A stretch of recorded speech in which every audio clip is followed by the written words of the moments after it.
দিল্লিতে বসে শেখ হাসিনা একটি কাণ্ড ঘটাচ্ছেন বা একটি কথা বলছেন আর সারা বাংলাদেশ এটা নিয়ে আমরা হৈ হৈ রই রই শুরু করে দেই। শুধু তিনি নন, তার বাইরে অসংখ্য নেতা, যেমন ধরুন জাহাঙ্গীর কবির নানক, বাহাউদ্দিন নাসিম, ওবায়দুল কাদের, তারপর সাবেক স্বরাষ্ট্রমন্ত্রী তিনি। এর বাইরে অনলাইন অ্যাক্টিভিস্ট হিসেবে সেই অমির রহমান পিয়াল বলেন, নিঝুম মজুমদার বলেন, তারপরে সুশান্ত বলেন, যারাই আছে। অন্যদিকে ইউটিউবার হিসেবে নবনীতা আছে, শারমিন আছে, সুলতানা আছে। প্রায় সবাই কিন্তু মানে মিডিয়া বলেন, দেশের মন এবং মননে বলেন, এই মুহূর্তে সবচেয়ে বেশি প্রভাব বিস্তার করছেন। একটা সময় যেই কাজটি পিনাকি করতো বা যে কাজটি ইলিয়াস করতো। পিনাকি এবং ইলিয়াস তাদের ভিউ এখনো আছে, তবে সেটা মানে উইদিন দ্য লিমিট, মানে জাস্ট সেটা কেবলমাত্র জামাতের যারা লোকজন রয়েছে তারা এখন তাদের সেই কন্টেন্টগুলো দেখে বা অনুপ্রাণিত হয়। কিন্তু এমন একটা সময় ছিল যখন এদেরকে আমরাও প্রমোট করতাম। আমরা যারা এখানে বাংলাদেশে মেইন স্ট্রিমে আছি, তখন আওয়ামী লীগ জামানাতে দেখুন দেখা গেল পিনাকিকে নিয়ে একটা ভিডিও করা পজিটিভ, এটা অকল্পনীয়, বাট আমি এটা করতাম, খুব কৌশলে করতাম। পিনাকিকে নিয়ে লিখতাম। ইলিয়াসকে নিয়ে আমার আসলে কখনো কোনো কিছু বলা হয়নি, লেখা হয়নি। এর কারণে এই ভদ্রলোক মানে বয়সে একেবারেই তরুণ আমার চাইতে। আর আমি আসলে কখনো ফেস টু ফেস তাকে দেখিনি। নেভার এভার ইন লাইফ, সামনাসামনি কখনো দেখিনি। তারপরে তার সঙ্গে আমার কখনো কথাও হয়নি।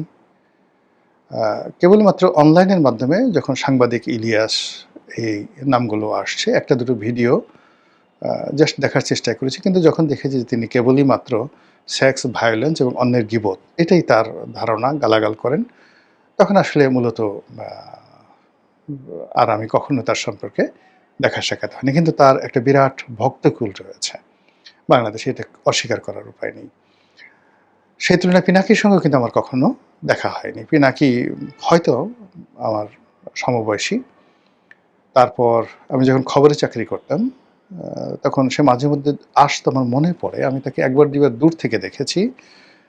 একবার যাইদিন অফিসে, তাকে যাইদিন না, মানে যাকে বলা হয় বিচিন্তা অফিসে তাকে দূর থেকে দেখেছি, ওরকম মনে হলো। বা সিপিবি অফিসে হয়তো একবার দুবার দেখেছি, দূর থেকে দেখেছি। তো এখন সে আমাকে মনে করতে পারে কিনা জানি, but I could remember at that time. খবরেও তাকে একবার দুইবার আমি দেখেছি, দৈনিক খবরে। আমি তখন চিত্রবাংলাতে চাকরি করি বা খবরে চাকরি করি। কিন্তু তার সঙ্গে আমার কখনো ওভার টেলিফোনে বা মুখোমুখি কথা হয়নি। কিন্তু আওয়ামী লীগ জামানাতে আমাদের যে অনলাইনের একটা ফাইটিং ছিল অ্যাগেনস্ট দ্য আওয়ামী লীগ, তো সেখানে যেহেতু ইলিয়াসকে ওভাবে ধরতাম, কিন্তু পিনাকি, আমি মোটামুটি আমরা একইভাবে একটা যাকে বলা হয় ধারাবাহিকতা বজায় রাখার চেষ্টা করতাম।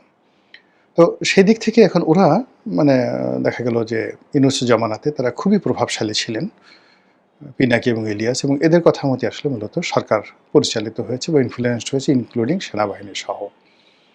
অনেক বড় বড় জেনারেলরা তার সাথে যোগাযোগ রক্ষা করেন। কিন্তু এই জামানাতে এসে সেই ইলিয়াস, পিনাকি এবং তার সঙ্গে সঙ্গে বাংলাদেশে তাদের যে সকল হ্যান্ডস আছে, সেই হ্যান্ডসটা আসলে মূলত একেবারেই এখন ইনঅ্যাক্টিভ।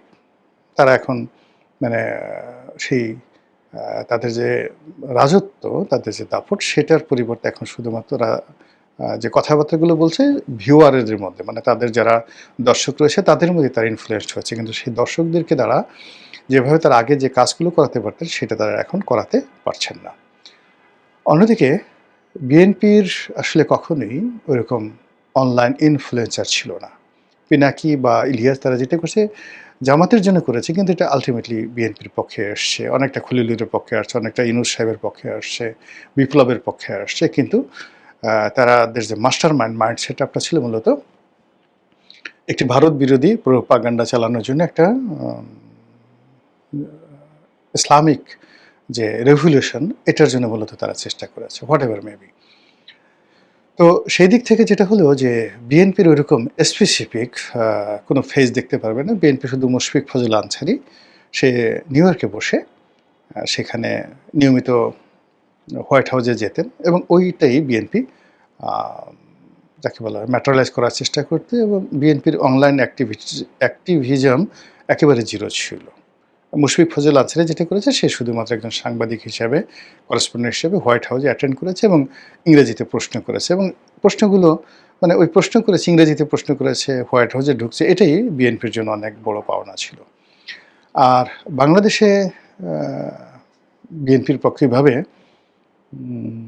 লেখার মতো আসলে কেউ ছিল না। টুকটাক যেটা লিখেছি আমি লিখেছি 2014 থেকে।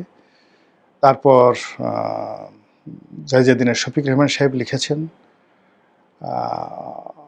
আরও অনেকে লেখার চেষ্টা করেছেন, কিন্তু এটা 2021-এর পরে একমাত্র আমি ছাড়া আর বাংলাদেশে আসলে বিএনপির পক্ষে কলম ধরার মতো এরকম কোনো লোক ছিল না।